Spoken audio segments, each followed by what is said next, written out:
Hey, good afternoon.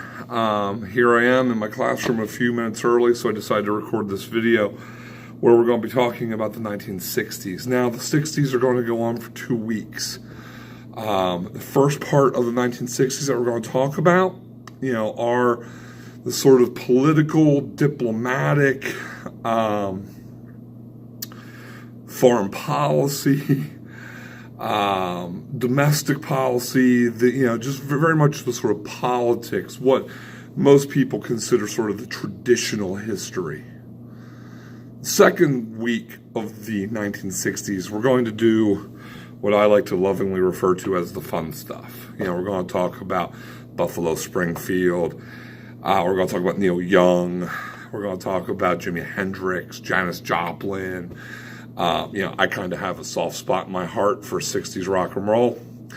And we're going to do a lot of that and talk really about the way that popular culture can be used as a means to understand historically what is taking place. So, for this part, we're going to be focusing on the basics of the 1960s and sort of the broad political stuff that's happening. And so that involves two main things. Number one, Vietnam. Vietnam is the linchpin of, particularly for the U.S., the late 60s. And the early 60s, where we talk about JFK, LBJ, MLK, a bunch of these people with 3 letters that we know them by, whether it be John Fitzgerald Kennedy, Lyndon B. Johnson, or Martin Luther King Jr., right? So we're going to be talking about some of that stuff, all right? So let's jump right in. First, let's talk about Vietnam. Vietnam is a challenging subject because it brings, to bear many issues that people still have, the generation that is taking this class today, many of you, it might be grandparents or great uncles and such who fought in those kinds of wars.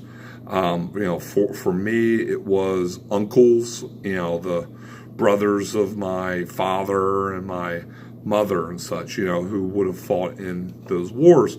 And so there is a real challenge here. And it's a challenge that's going to get worse as it gets closer to the present, of us wanting to remember things a certain way for different reasons. Some of those reasons having nothing to do with history and everything to do with just sort of personal feelings. So we're going to talk about Vietnam here. And the first thing that we've got to understand is Vietnam does not start in the 60s. Vietnam starts back in 1945. When the Japanese had, started in the 1930s, conquering the East Asian sphere of influence, they attacked China, but they also attacked Southeast Asia, and Vietnam is one of those countries. If you look at the PowerPoint on the 1960s, you'll see there's a map of Vietnam there. And I would highly encourage you to do so because the geography matters. It really matters kind of what's going on where and how geography plays into that. So take a look at that as we're doing this video, okay?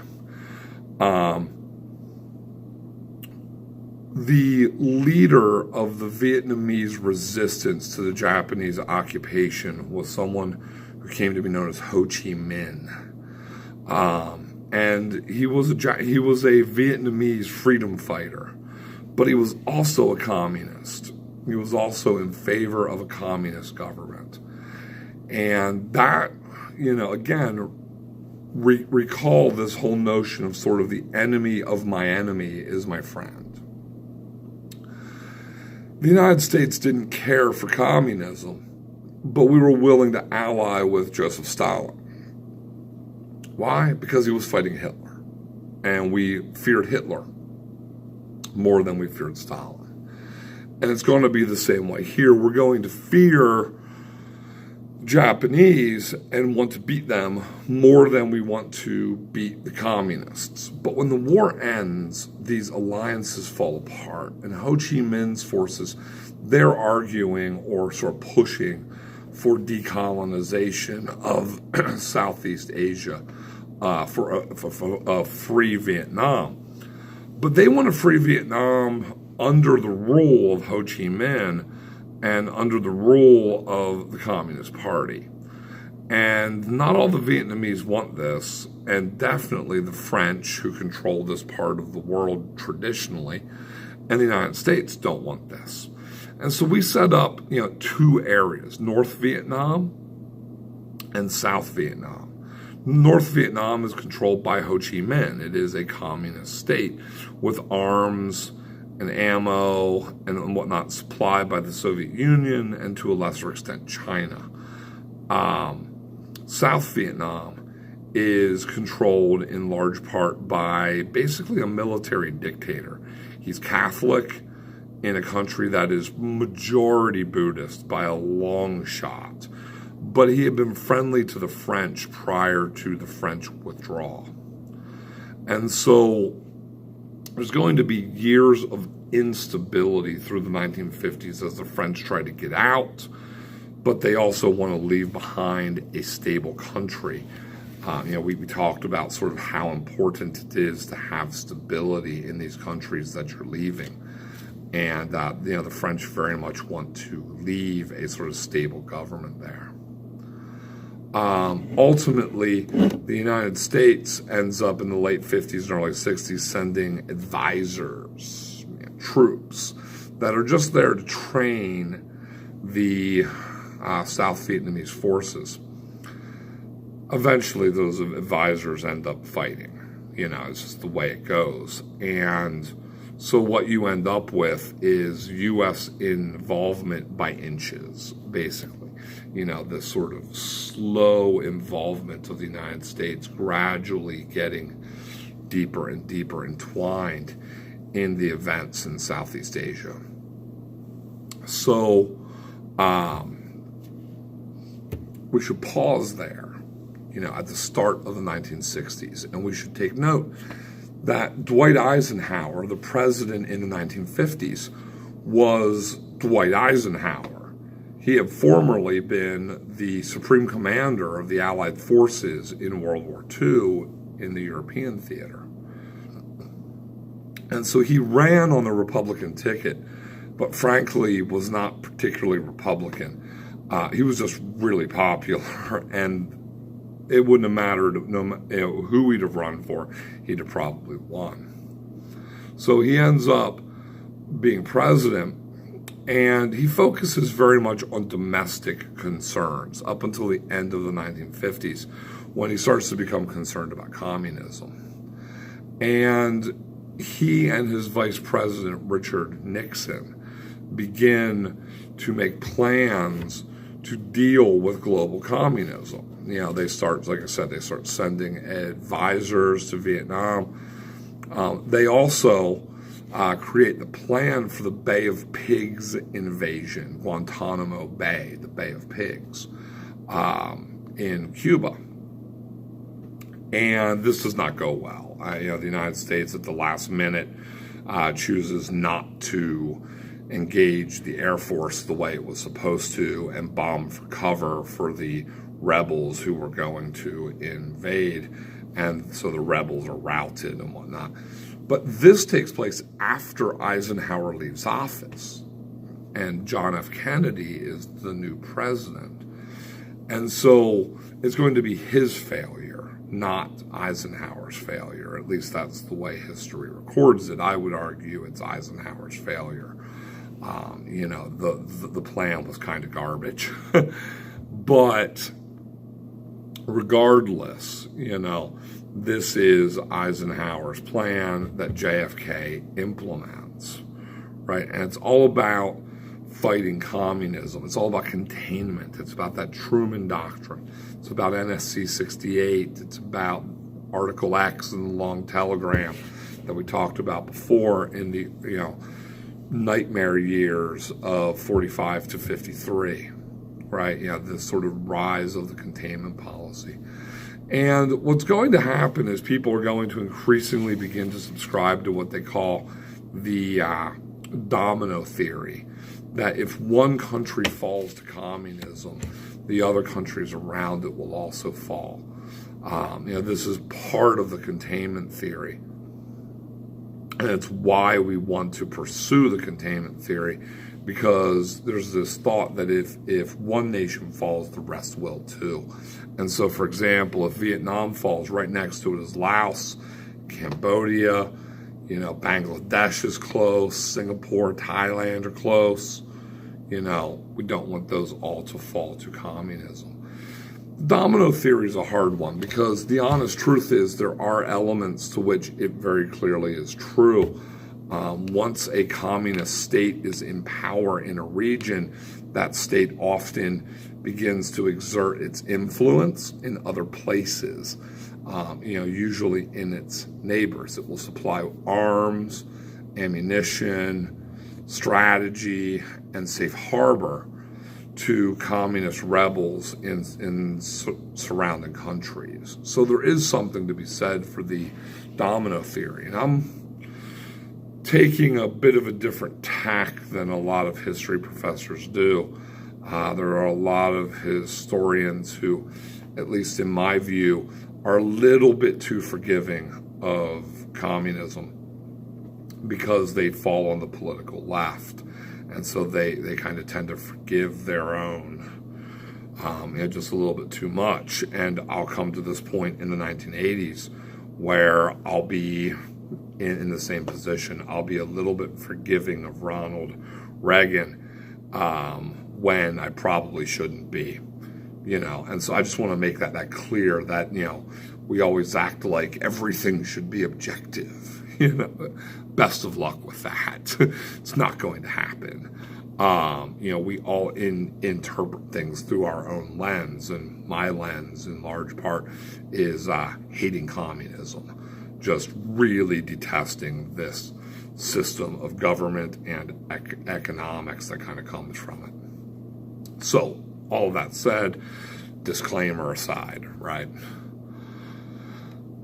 So JFK launches the Bay of Pigs. It does not work. Well, it infuriates Castro, who is the communist leader of Cuba. He had taken over in the 1950s and kicked out the allied Batista government that was allied to the United States.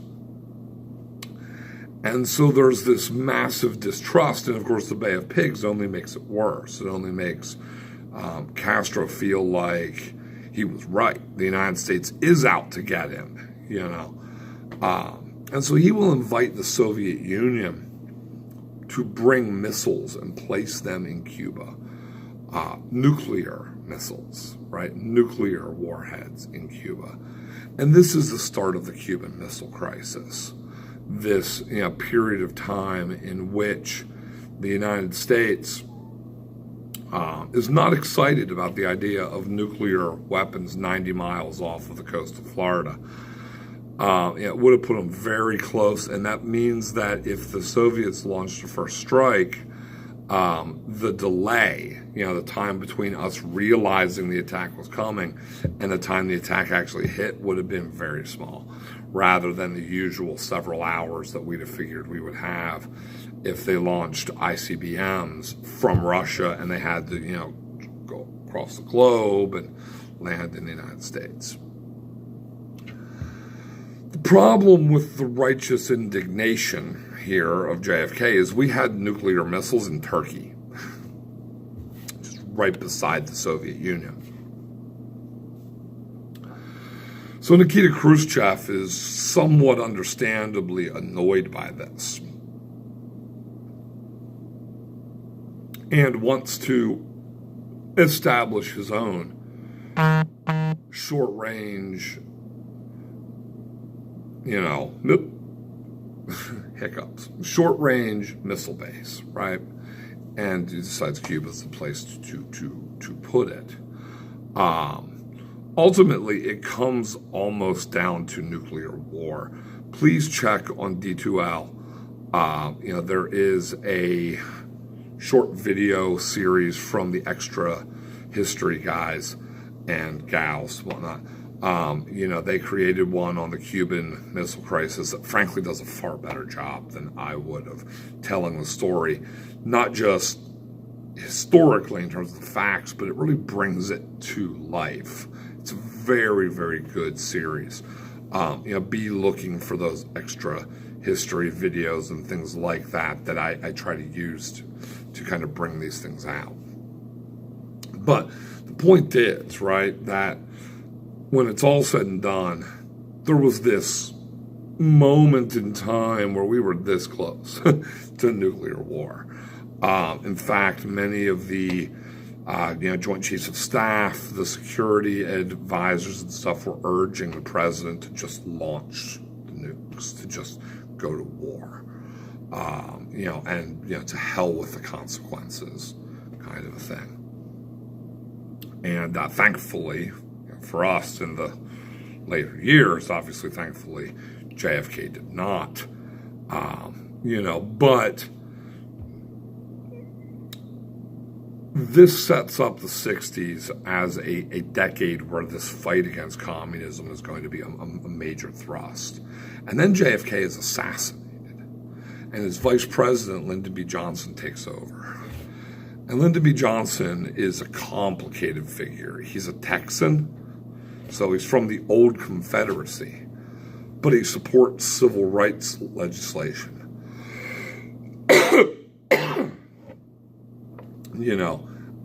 He is a leftist liberal